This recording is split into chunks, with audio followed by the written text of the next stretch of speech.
ನಾನು ವಕೀಲರಾಗಿ ಕೆಲಸವನ್ನು ಮಾಡ್ತಾ ಇದ್ದೀನಿ. ವಕೀಲರಾಗೋದಕ್ಕಿಂತ ಮುಂಚೆ ಇಲ್ಲೇ ಅತಿಥಿ ಉಪನ್ಯಾಸಕರಾಗಿ ಒಂದು 17 ವರ್ಷ ಪೊಲಿಟಿಕಲ್ ಸೈನ್ಸಲ್ಲಿ ಪಾಠವನ್ನು ಮಾಡಿ ಇದೇ ಪ್ಲೇಸಲ್ಲಿ ಅತಿಥಿ ಉಪನ್ಯಾಸಕರ ಹೋರಾಟವನ್ನು ರೂಪಿಸಿ ಕೇವಲ 13,000 ಸಂಬಳ ಬರ್ತಿದ್ದನ್ನು 32,000 ರೂಪಾಯಿ ಸಂಬಳ ಬರಂಗೆ ಮಾಡಿ ಆ ಹೋರಾಟವನ್ನು ಒಂದು 26 ದಿನಗಳ ಕಾಲ ನಿರಂತರವಾಗಿ ಹಗಲು ರಾತ್ರಿ ಪ್ರತಿಭಟನೆಯನ್ನು ಮಾಡಿ ಅದರಲ್ಲಿ 32,000 ರೂಪಾಯಿ ಸಂಬಳ ಮಾಡಿಸಿ ಈಗ ನಾವು ವಕೀಲ ವೃತ್ತಿಯನ್ನು ಆರಂಭಿಸಿದ್ದೀವಿ. ವಕೀಲ ವೃತ್ತಿಯನ್ನು ಆರಂಭಿಸಿ 1-2 ವರ್ಷ ಆಗಿದೆ. ನಮಗೆ ಏನಂದ್ರೆ ಗ್ರಾಮೀಣ ಭಾಗದಿಂದ ಬಂದಿರೋದಕ್ಕೆ ಎಲ್ಲೆಲ್ಲಿ ಪ್ರತಿಭಟನೆ ಮಾಡ್ತಾ ಇರ್ತಾರೆ. ನೌಕರರು ಒಬ್ಬರೇ ಅಲ್ಲ, ಸ್ವಚ್ಛತೆಗಾರರಾಗಿರ್ಲಿ, ಪೌರ ಕಾರ್ಮಿಕರಾಗಿರ್ಲಿ ಅಥವಾ ದಸಂಸ ಸಂಘಟನೆರಾಗಿರ್ಲಿ, ಈ ಹೋರಾಟಗಳಿಗೆ ವಾಲಂಟ್ರಿಗೆ ಹೋಗಿ ನಾನು ಬೆಂಬಲಿಸಿ, ವಿಶೇಷವಾಗಿ ನಮ್ಮ ದಲಿತ ಸಂಘರ್ಷ ಸಮಿತಿಯಲ್ಲಿ ಕೆಲಸ ಮಾಡೋದ್ರಿಂದ ನೌಕರರ ಕಷ್ಟಗಳೇನು ಅಂತ ನಮ್ಗೆ ಚೆನ್ನಾಗಿ ಗೊತ್ತಿದೆ. ಯಾವ ಯಾವ ಇಲಾಖೆಗಳಲ್ಲಿ ಏನೇನು ಪ್ರಾಬ್ಲಮ್ಸ್ ಇದೆ ಅಂತಲೂ ಕೂಡ ನಾವು ಒಂದು ಸ್ವಲ್ಪ ಓದ್ಕೊಂಡಿರೋದ್ರಿಂದ ನಿಮಗೆ ಒಂದು ನೈತಿಕವಾಗಿ ನಾನು ಒಬ್ಬ ವಕೀಲನಾಗಿ ಬೆಂಬಲ ಸೂಚಿಸೋದು ಇಟ್ ಈಸ್ ಮೈ ರೆಸ್ಪಾನ್ಸಿಬಿಲಿಟಿ, ನನ್ನ ಜವಾಬ್ದಾರಿ. ಹೀಗಾಗಿ ನೀವು ಏನು ಈ ಡಿಮ್ಯಾಂಡ್ಗಳನ್ನು ಹಾಕೊಂಡಿದ್ದೀರಿ, ಸರ್ಕಾರ ಆದಷ್ಟು ಬೇಗ ಈಡೇರಬೇಕು. ಮತ್ತೆ ಪಂಚಾಯಿತಿ ಅಭಿವೃದ್ಧಿ ಅಧಿಕಾರಿ ಅನ್ನುವಂತಹ ಪೋಸ್ಟು ಮೇ ಬಿ ನನ್ನ ಪ್ರಕಾರ ಒಂದು 2009-10 may be Shobha Karandlaje madam ಅವರು ಏನಿದ್ದಾರೆ ಅವರು ಈ ಪೋಸ್ಟ್ ಅನ್ನು ಕ್ರಿಯೇಟ್ ಮಾಡಿ PDO ಅನ್ನುವಂತಹ ಹುದ್ದೆಯನ್ನು ಸೃಷ್ಟಿಸಿ PDO ಅಂತ ಹುದ್ದೆಯನ್ನು ಕ್ರಿಯೇಟ್ ಮಾಡಿ ಕೊಟ್ಟರು. ಇವತ್ತು ಇಡೀ ಭಾರತ ದೇಶ ಅಭಿವೃದ್ಧಿ ಆಗಬೇಕಾದ್ರೆ ಮಹಾತ್ಮ ಗಾಂಧೀಜಿಯವರ ಕನಸೇನು? ಮಹಾತ್ಮ ಗಾಂಧೀಜಿಯವರ ಕನಸು ಗ್ರಾಮ ಸ್ವರಾಜ್ ಅಥವಾ ಸುರಾಜ್ಯ ಅಥವಾ ಸ್ವರಾಜ್ಯ. ಅವ್ರು ಏನ್ ಹೇಳ್ತಾರೆ, ಆಯಾ ಗ್ರಾಮಗಳು ಅಭಿವೃದ್ಧಿ ಆದ್ರೆ, ಹಳ್ಳಿಗಳು ಅಭಿವೃದ್ಧಿ ಆದ್ರೆ ಈ ಭಾರತ ದೇಶ ಅಭಿವೃದ್ಧಿ ಆದಂಗೆ ಅಂತ. ಈ ಹಳ್ಳಿಗಳ ಅಭಿವೃದ್ಧಿ ಆಗ್ಬೇಕಂದ್ರೆ ನೀವು ಚೆನ್ನಾಗಿ ಕೆಲಸವನ್ನ ಮಾಡ್ಬೇಕು. ಪಂಚಾಯತಿ ಅಭಿವೃದ್ಧಿ ಅಧಿಕಾರಿಯ ಜೊತೆಗೆ ಅವ್ರದ್ದು ಒಂದು ತಂಡ ಇರುತ್ತೆ. ಅಲ್ಲಿ ಬಿಲ್ ಕಲೆಕ್ಟರ್ ಇರ್ತಾರೆ, ಅಲ್ಲಿ ಪೌರ ಕಾರ್ಮಿಕರು ಇರ್ತಾರೆ, ಮತ್ತೆ ಡಾಟಾ ಎಂಟ್ರಿ ಏನು ಆಪರೇಟರ್ ಇರ್ತಾರೆ. ಇದ್ರೆ ಅಲ್ಲಿ ಆ ಪಂಚಾಯತಿಗೆ ಸಂಬಂಧಪಟ್ಟಂತಹ ಒಂದು ಗ್ರಾಮ ಪಂಚಾಯತಿಯ ಗ್ರಾಮ ಲೆಕ್ಕಾಧಿಕಾರಿಗಳಿಂದ ಹಿಡಿದು ಕಾರ್ಯದರ್ಶಿಗಳು, ಕಾರ್ಯದರ್ಶಿ 1, 2, PDO ಇವರೆಲ್ಲರೂ ಏನಿದ್ದಾರೆ ಇವರು ಎಲ್ಲರಿಗೂ ಕೂಡ ಸರ್ಕಾರ ತನ್ನದೇ ಆದಂತಹ ರೀತಿಯಲ್ಲಿ ನೌಕರಿಯ ಭದ್ರತೆಯನ್ನ ಕೊಡಬೇಕು. ಈಗ PDO ಸಾಹೇಬ್ರು ಮತ್ತೆ ಇತರ ಏನಿರ್ತಾರೆ ಅವ್ರು ಕೆಲವರು ಎಕ್ಸಾಮ್ ಅನ್ನ ಬರೆದು ಸೆಲೆಕ್ಟ್ ಆಗಿರೋರಿಗೆ ಏನು ಪ್ರಾಬ್ಲಮ್ ಇರಲ್ಲ. ಆದ್ರೆ ಅಲ್ಲಿ ಪಾಪ 10-15 ವರ್ಷದಿಂದ ಔಟ್ಸೋರ್ಸಸ್ ಆಗಿ ಕೆಲಸ ಮಾಡ್ತಾ ಇರ್ತಾರೆ. ಅವರಿಗೆ ಇನ್ನ ಸರ್ಕಾರದ ಮುಖಾಂತರ ಯಾವುದೇ ರೀತಿಯಾದಂತಹ ಕಾಯಂ ಆದೇಶಗಳನ್ನ ಕೊಟ್ಟಿಲ್ಲ. ಇದು ಬಹಳ ಮುಖ್ಯ. ಎಲ್ಲ ಕಡೆನೂ ಕೂಡ ಆಗ್ತಾ ಇದೆ ಏನಂದ್ರೆ ಔಟ್ಸೋರ್ಸಸ್ ಅಂತ ತಗೊಂತಾರೆ. ಅವರ ಜೀವನ ಹತ್ತತ್ರ ನನ್ನ ಪ್ರಕಾರ ಒಂದು 19, 20, 30 ವರ್ಷ ಬರೀ ಔಟ್ಸೋರ್ಸಸ್ ಅಂತಲೇ ಎಷ್ಟೋ ಜನ ನಿವೃತ್ತಿ ಆಗಿರುವಂತಹ ನೌಕರರು ಕೂಡ ನಾವು ನೋಡಿದೀವಿ. ಹಂಗಾಗಿ it is one kind of it is A human being.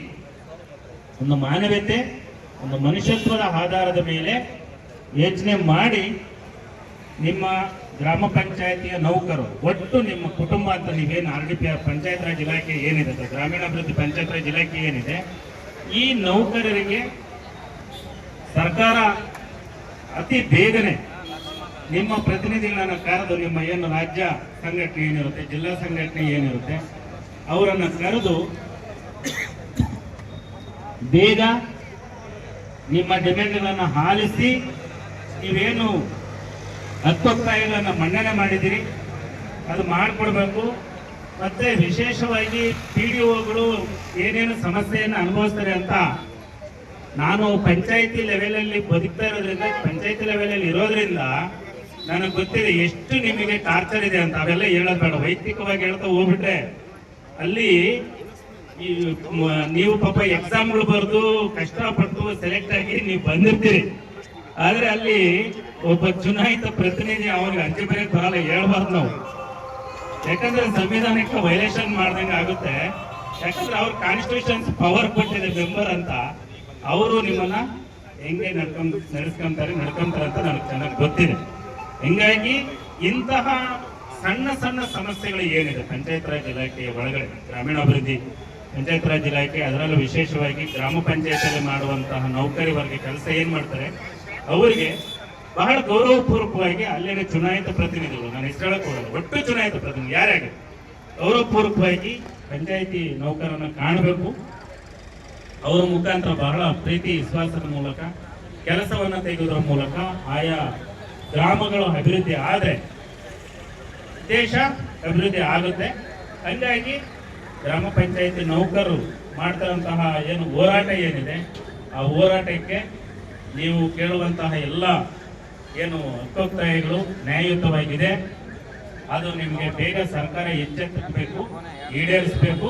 ಮತ್ತೆ ವಿಶೇಷವಾಗಿ ಏನು ಪಂಚಾಯತ್ ಅಭಿವೃದ್ಧಿ ಅಧಿಕಾರಿಯನ್ನ ನೀವು ಏನು ಕೇಳ್ತಾ ಇದ್ದೀರಿ, ಗ್ರೇಡ್ 2 ಅಥವಾ ಇದು ಮಾಡಿ ಅಂತ ಏನು ಕೇಳ್ತಾ ಇದ್ದೀರಿ, ಅದು ಬೇಗ ಆಗ್ಲಿ, ಈಡೇರಲಿ. ಸರ್ಕಾರದ ಲೆವೆಲಲ್ಲಿ ನಿಮ್ಮನ್ನ ಕರೆದು ಮಾತನಾಡಿ ನಿಮ್ಮನ್ನ ಗ್ರೇಡ್ 2 ಏನು A B ಅಂತ ಏನಿದೆ ನೀವು ಏನು ಕೇಳ್ತಾ ಇದ್ರಿ ಅದು ಸರ್ಕಾರ ಬೇಗ ಮಾಡಬೇಕು ಅಂತ ನಾವು ಪ್ರಿಯಾಂಕಾ ಖರ್ಗೆ ಅವರು ಏನಿದ್ದಾರೆ ಅವರಲ್ಲಿ ನಾವು ಡಿಮ್ಯಾಂಡ್ ಅನ್ನು ಕೂಡ ಮಾಡ್ತಾ ಇದೀವಿ. ಮತ್ತೆ ಪಂಚಾಯತ್ ರಾಜ್ ಇಲಾಖೆಯಲ್ಲಿ ಕೆಲಸ ನಿರ್ವಹಿಸುತ್ತಿರುವಂತಹ ವಿಶೇಷವಾಗಿ ಏನು ಔಟ್ಸೋರ್ಸರ್ಸ್ ನೌಕರರಿದ್ದಾರೆ ಅಥವಾ ಪೌರ ಕಾರ್ಮಿಕರೇನಿದ್ದಾರೆ ಅವ್ರಿಗೂ ಕೂಡ ಪ್ರತಿ ತಿಂಗಳು ಕೆಲಸ ಮಾಡಿದ ತಕ್ಷಣ ವೇತನವನ್ನು ಬಿಡುಗಡೆ ಮಾಡಬೇಕು. ಯಾಕಂದ್ರೆ ಪಾಪ ಅವ್ರಿಗೆ ಸಂಸಾರಗಳು ಅನ್ನೋದಿರುತ್ತೆ, ಮತ್ತೆ ಅವ್ರ ಮಕ್ಕಳು ಓದ್ತಾ ಇರ್ತಾರೆ, ಅವ್ರಿಗೂ ತನ್ನದೇ ಆದಂತಹ ರೀತಿಯಲ್ಲಿ ಜೀವನ ನಿರ್ವಹಣೆ ಮಾಡೋದಕ್ಕೆ ಅವೆಲ್ಲ ಬೇಕಾಗ್ತದೆ. ಹಂಗಾಗಿ ಸರ್ಕಾರಕ್ಕೆ ಏನ್ ಲಾಸ್ ಇಲ್ಲ, ನಿಮ್ಮಿಂದ ಸರ್ಕಾರಕ್ಕೆ ಯಾವುದೇ ರೀತಿಯಂತಹ ಲಾಸ್ ಏನಿಲ್ಲ.